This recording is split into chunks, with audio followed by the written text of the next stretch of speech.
So wala ngayon mga vlogger na nandito. So normal day lang pala nandito ngayon, no. So ngayon may nakabantay. So yan, silipin lang natin saglit. Video lang tayo. Yan, video ako na lang doon sa taas. Dito.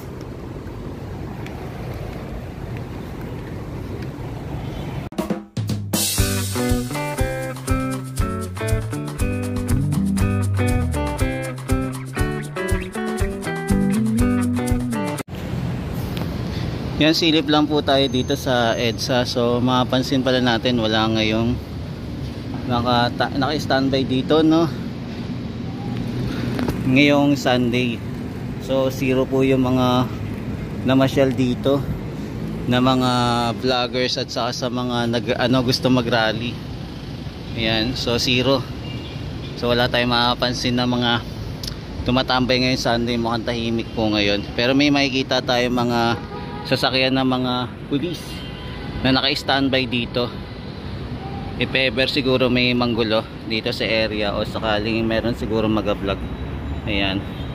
So ito yung kaganapan ngayon sa EDSA Shrine. Napakatahimik ngayong Sunday. Wala po mga vloggers ngayon na naka-standby dito, no, na ginawa ng negosyo itong EDSA Shrine para sa pagtatangka nila na panibagong people's power.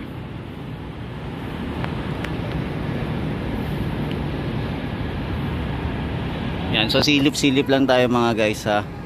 So ito yung tsura nya. Quick update lang tayo. Yan, wala din ako napansin na sa may tapat po ng mini stop, wala rin po. Kahit din dito po sa may tulay, ayan, sa overpass, wala po tayo nakita. So tahimik po yung lugar dito ngayon, no. Ayan, tahimik na tahimik. Buti naman kahit paano wala pong nag-vlog ngayon dito.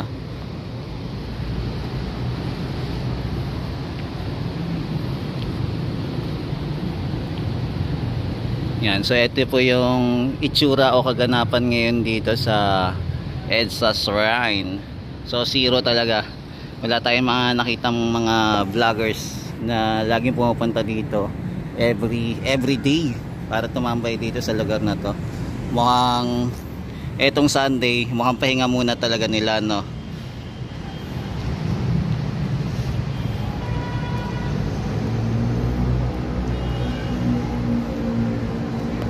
Yan, so tahimik na tahimik po ang lugar na to. Yan, kahit paano natahimik din. Ayan, hindi ko alam kung babalik sila bukas para mag-organize po ulit ng kaganapan dito sa EDSA Shrine.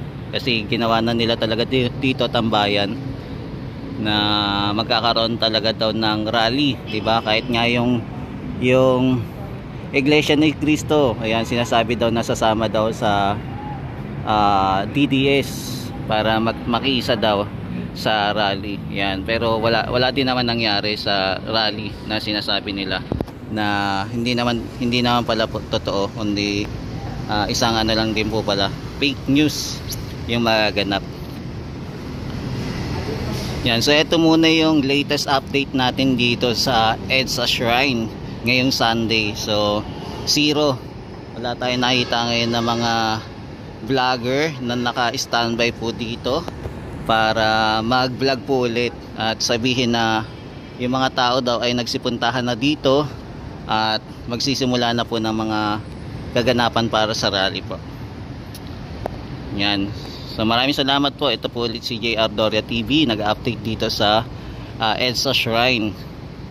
So ito muna yung latest update natin ngayong Sunday, December 15, 2024.